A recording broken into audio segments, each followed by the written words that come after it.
Hey, everybody. Happy Monday. Welcome to the studentloanjustice.org live stream. My name is Alan Collins. We are I'm founder of studentloanjustice.org. We are the oldest, the largest, and in many ways the only true grassroots group fighting only and absolutely for student loan justice. Hope everybody is doing well out there in the world. It is Monday, August 22nd.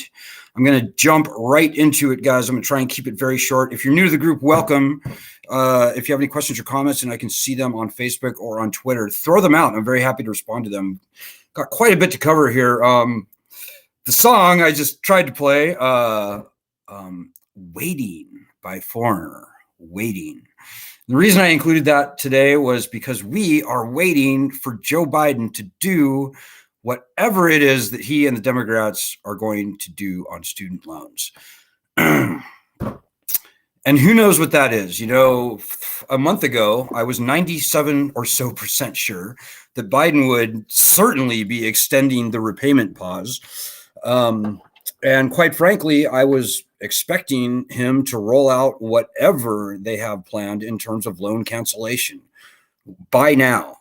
So now we are 9 or 10 days away from the expiration of the repayment pause and still no word from the Biden administration. Frankly, guys, that's kind of spooky. You know, I'm seeing op-eds out there from people like Larry Summers, former Treasury Secretary, former president of Harvard University, saying that the president absolutely should turn the loans back on because it's not fair to people who didn't go to college, and how it will cause inflation to extend the pause, or much more cancel the loans. Larry Summers is a buffoon. You know what he is saying? How extending the pause will cause inflation. That is provably wrong and idiotic and easily disproven on its face. Like, honestly, it borders on fraud it's really not my opinion. I mean, look at the facts for yourself. Almost nobody has been paying on their student loans for the past 2.5 years. Inflation has done what inflation is doing. Frankly, it's a demand-driven thing. It's the rise of gas prices, rise of fertilizer prices, other things have caused this inflation. But we can argue whatever. We can, let's say, fine, that that this repayment pause has caused inflation. Okay, just assuming the bad guys, giving them that point. The fact remains, almost nobody has been paying for the past 2.5 years. So extending the pause, it won't inject money into the consumer economy. It's not like all of a sudden people are going to have this extra money that they can go and, go to Walmart and buy stuff with. No, extending the pause will simply maintain the status quo where almost nobody's paying. And even before the pandemic, less than half of everybody was paying, by the way. And oh, by the way, my best estimate is that this repayment pause has in fact returned somewhere around maybe $140 billion into the economy over the past 2 point whatever years. That's compared to $5 trillion in coronavirus stimulus, guys. So we're talking like, what, 1% or something? So extending the repayment pause absolutely will not cause inflation. That's asinine and ridiculous. And people like Larry Summers ought to be ashamed of themselves. But anyways, I digress. We've got a lot going on right now, guys. I am going to look for your comments early tonight. So if you've got them, throw them up now. The most important thing right now, ladies and gentlemen, is, and if you're new to the group, so you know, we're fighting for two things. The most important thing, whether you would ever or never file, is the return of bankruptcy protections to student loans. They should have never been taken away. Founding fathers called for uniform bankruptcy laws and thus rights ahead of the power to declare war and raise an army in the Constitution. This has been taken away specifically and uniquely. It's been stripped from both federal and private student loans.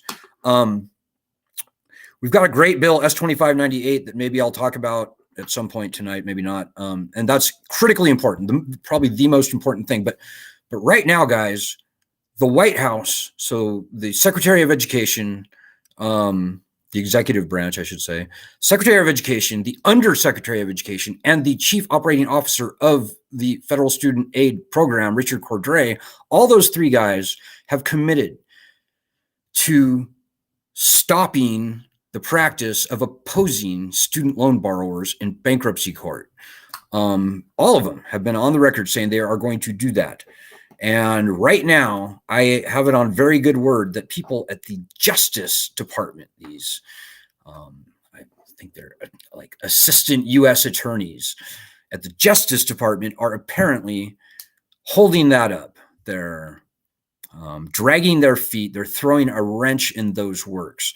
So, ladies and gentlemen, we are asking, and today we, as a group, sent a message to Attorney General Merrick Garland. And if you're looking at, if you're seeing us on Facebook, you can see the link so that you yourself can send a message to Attorney General Merrick Garland and tell him, well, read our letter and guess I use that. But the whole point is, hey, Attorney General Garland, knock it off. Quit standing in the way. The Department of Education is ready to stop opposing student loan borrowers in bankruptcy court.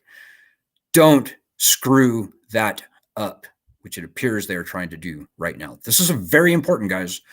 Our bill, S-2598, is more important, but this is very important. This is a critical workaround that will be good throughout the rest of Biden's tenure as president. So very important that you step up and help us send this message to Attorney General Merrick Garland. And I will post this thing on the daily actions at our website, which is studentloanjustice.org, daily actions. And let me dial that in for you right now. We also have a bit.ly link for it right there, bit.ly/SLJ daily action. And as soon as I'm off of this live stream, I will post that letter and the link so that you can write your own letter to the Attorney General. Very important, guys. I'm noticing a lot of people are doing that today. So I'm guessing that at least maybe 1,000 people, maybe more, are doing it. So this is a big muscle. We need to flex it, guys. These are your loans. This is your battle. So that's very important. The second thing, also I want to give another shout out to Lisa in Los Angeles, who was instrumental in getting us a really pretty powerful interview on Fox Television Los Angeles yesterday. Thankfully, it got picked up by Yahoo News, and we're seeing a lot of stuff happen as a result of that, which is very good. Knock on wood. We've got some follow-up interviews lined up for this week with other local news stations. And guys, this is what it's all about. We are a grassroots group, okay? We don't have a staff. We don't have anything. What we have is people. We don't have money. We have people, you and me and all the people on our group. We need you to get a local news station to do a similar story in your local area. You can give them our contact info, 202-594-1120. My name is Alan. Email alan@studentloanjustice.org. Maybe most importantly, we've got great legislation to fight for, S-2598, that we'd like to speak to them about. But more than that, we have people in their areas, in your neighborhood. We have people with very compelling stories to tell who are willing to be interviewed. So we can very easily work with any and all news stations and get some very impactful local stories done. So, so thank you, Lisa, for getting the ball rolling on that. We'll see what develops. Do your part, guys. You know, these next 6 weeks before the first week in October are absolutely critical. Now, again, for those of you who are new to the group, we're fighting for student loan cancellation, guys. Don't get me wrong. We are the group that started the petition before almost anyone was talking about student loan cancellation by executive order, calling for President Trump to cancel student loans by executive order. That started with our group. We are 1,000% committed not to getting $10,000 nonsensical loan cancellation, but getting complete and total loan cancellation of all federally owned loans. But that is not going to happen with Joe Biden and probably any other president, quite frankly. It's not going to happen unless and until we get the threat of bankruptcy returned. We've seen what Joe Biden's going to do. At the most, he'll do a nonsense $10,000 means tested, have to fill out an application, have to prove your income, all these bureaucratic hurdles, which will make sure that almost no one gets almost anything, and many or most people will get nothing. This is how the student loan swamp operates, guys. We've been doing this for 17 years. We know. So take my word on that, if you would, please. We've got to get the threat of bankruptcy back in order for Biden or whoever to meaningfully cancel student loans. So whatever you want to have happen with your student loans, whether you want full-on cancellation, whether you want some middling, break on interest, or some negotiated settlement, whether you need to file for bankruptcy, no matter what you want with your own student loans, you need to help us on this group fight. Number one, for the return of bankruptcy. Nobody wants to file. Few people should actually have to file when we get the right return. It's just having the threat of bankruptcy returned that is so absolutely important. Okay, so I'm looking for your comments right now. I see we have, quite a few people on the live stream here tonight. And again, if you're new to the group, welcome. We are the oldest and largest truly grassroots group in the nation, fighting only and absolutely for student loan justice. We've been doing this for 17 years now. We've been featured on 60 Minutes, in the New York Times, Fox News most recently, many other places. We've broken many stories. We know what we're talking about. And what I just said is probably the most important thing that you need to hear. We've got to fight for bankruptcy, guys. All this nonsense that we're hearing about in the mainstream media is just, I'm sorry, but pardon my French, it's bullshit. $10,000 could mean anything. And if the Department of Education has its way, it will come to mean almost nothing for almost everybody. That's the wrong live stream. Okay. So we're stoked. We're in a very good position right now, guys. Let me just say, we've never been closer than we are right now. I don't know what Joe Biden is going to do with the repayment extension. Nobody does. As I said 3 weeks ago, I was about 97% sure he was going to extend. Now I have to say I'm about a 50-50 because we know Joe Biden very well. We've followed him. We've talked to him many times. We've hung out with his granddaughter, believe it or not, in Iowa.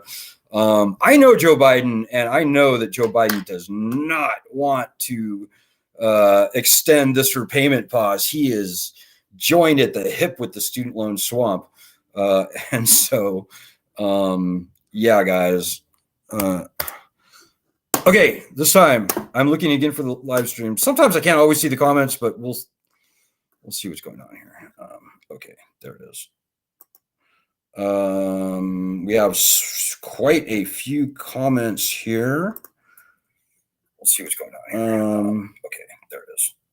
And by the way, if you forget everything I say tonight in terms of actions, you can help. The minimum that you can be doing is going to our website and doing our daily actions every day for the next 5 weeks through early voting in October. Because really, the Democrats have got to do what the Democrats are going to do before early voting begins. And so these next 5 weeks are just absolutely critical, guys. Absolutely critical. Hey, Doug Russfin's with us. Everyone is freaking out, Alan. What should we expect by 9/1? Hey, guys, it's the Wild West. If I had any inside information, I would tell you about it, certainly, on this question. I don't know, Doug. Quite frankly, I don't think the people in Washington, D.C. have made a decision yet. I don't think they even know what to do. They are like a deer in the headlights. The Democrats don't know what to do. On the one hand, they know what the right thing to do is. And quite frankly, the experts in Washington, D.C. know what I know, and that is that this lending system has catastrophically failed.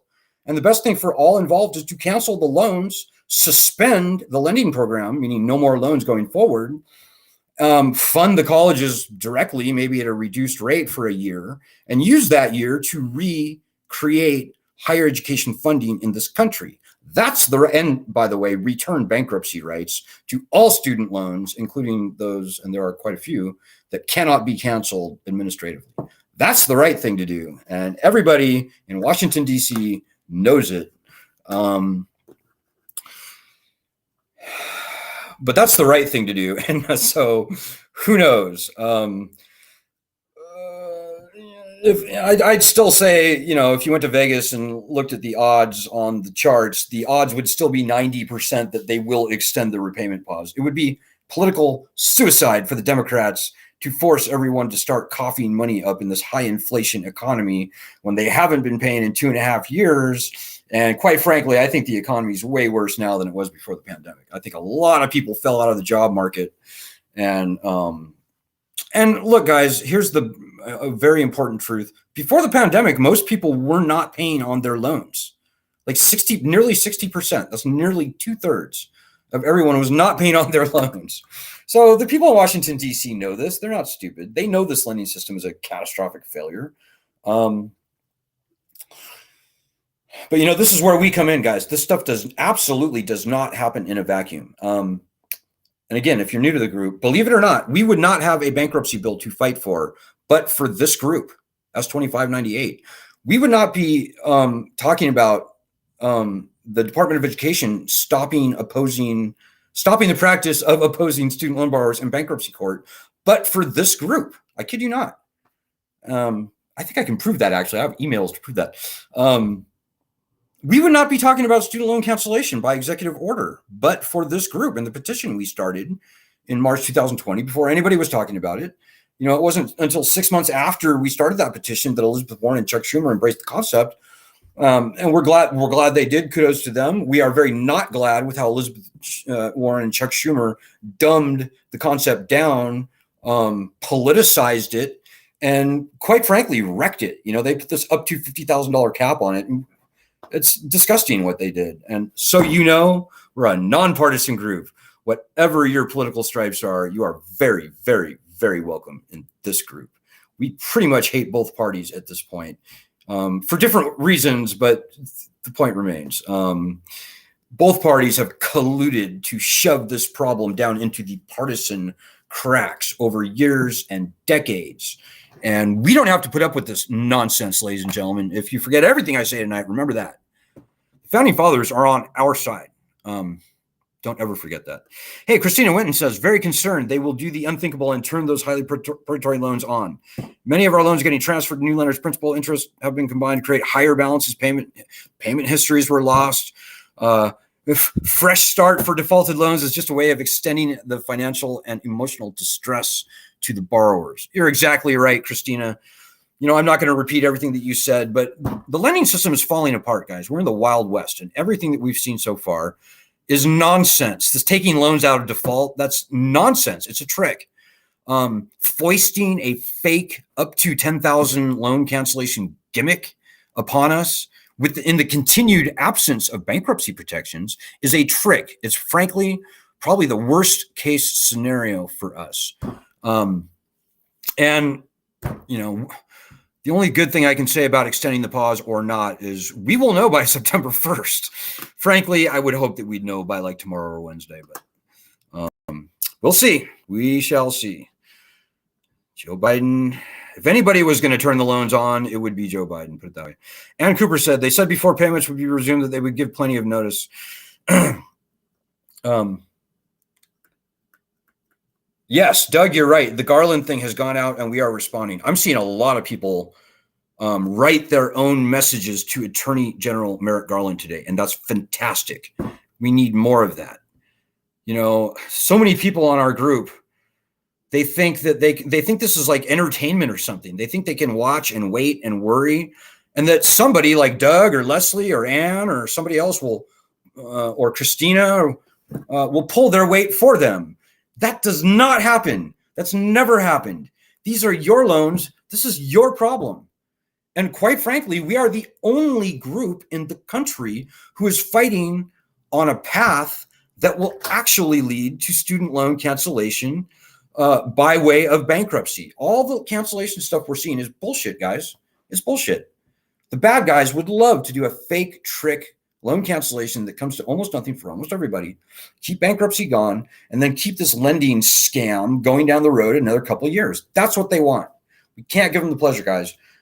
So we've got to be fighting for bankruptcy, whether you would ever or never file. That's not the point. It having the threat of bankruptcy back on our side is the most important thing. It's probably like the 5th time I've said that tonight, right? So, okay, guys, and I will also say, we got this. Like, whatever they do or don't do in Washington, D.C. this week, even before early voting in October, and we do need to fight, but regardless of what happens, this lending system is still done. It's finished. It's toast.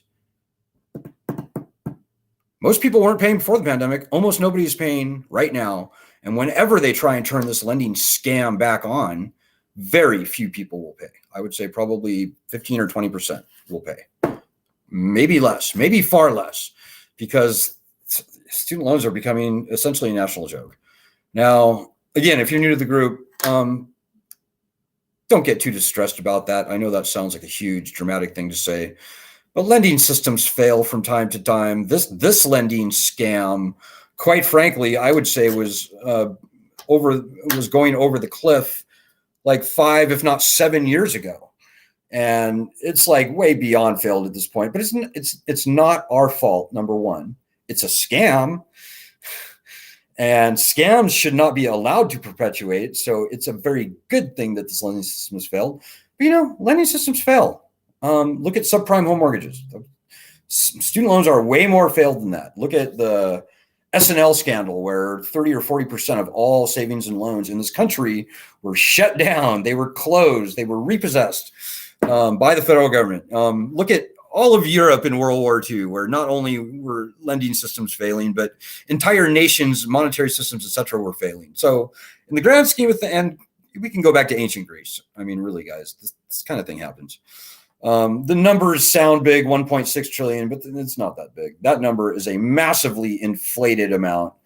Probably 75% of, if probably more, 80% of that 1.6 trillion is in federal loans only.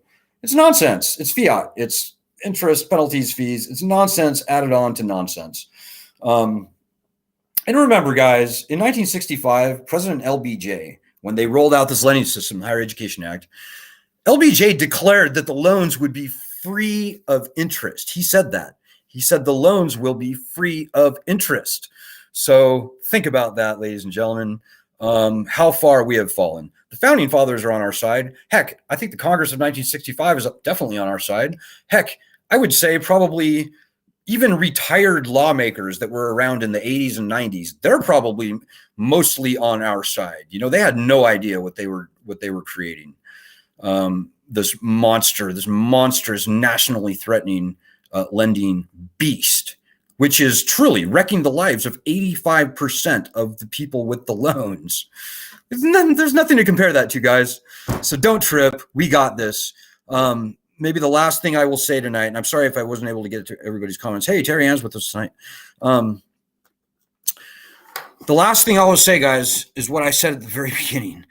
Do our daily, if you want to help, and we need your help, and we will lose without your help, do our daily actions. There's a good, clean ending to this lending disaster, and that is what we're fighting for. So you came to the right place, and don't pay attention to any of the other nonsense groups out there who they're only fighting for loan cancellation, and we know what that's going to get. They don't ask you to do anything. They're like, no, just sit back and watch us work and watch us fight. And you can just kick back. No. That's exactly what our opposition wants. They want you sitting there doing nothing, waiting, watching, and worrying. Don't give the bad guys that pleasure, if you would please not do that. It's bad for you, bad for us. It's bad for tens or hundreds of millions of people who are going to follow in our footsteps. And it's bad for the entire country because, ladies and gentlemen, and read that letter that I wrote that we sent to Merrick Garland today. They can do to other loans with loans, and we can. They will if we let them. They absolutely will. There are a lot of very bad people in the country who would love to make all consumer debt essentially non-dischargeable in bankruptcy. And you know what's going to happen? Exactly what happened with student loans. So every generation has its own battle to fight. This is ours. We are fighting the good fight for the people. The founding fathers are on our side. The U.S. Constitution is on our side. Read that letter. But we've got to fight. We owe it to ourselves, to the country, and not to put too fine a point on it, but even to our ancestors who fought and died for our freedoms. You know, our freedoms are on the chopping block here, guys. So I don't know what more I can say. I would beg you if I thought it would do any good, but these are your loans and this is your livelihood that hangs in the balance. So please don't forget that. Please get with our daily actions for the next 5 or 6 weeks. And let's get this done, guys. We're on a good path. Help. So good luck. Ed will be with you tomorrow. I'll be back on Wednesday. Fight, guys. Fight, fight, fight. And be glad. And it feels good to fight. Do it. Make it happen. Good luck. Godspeed. And God bless everyone.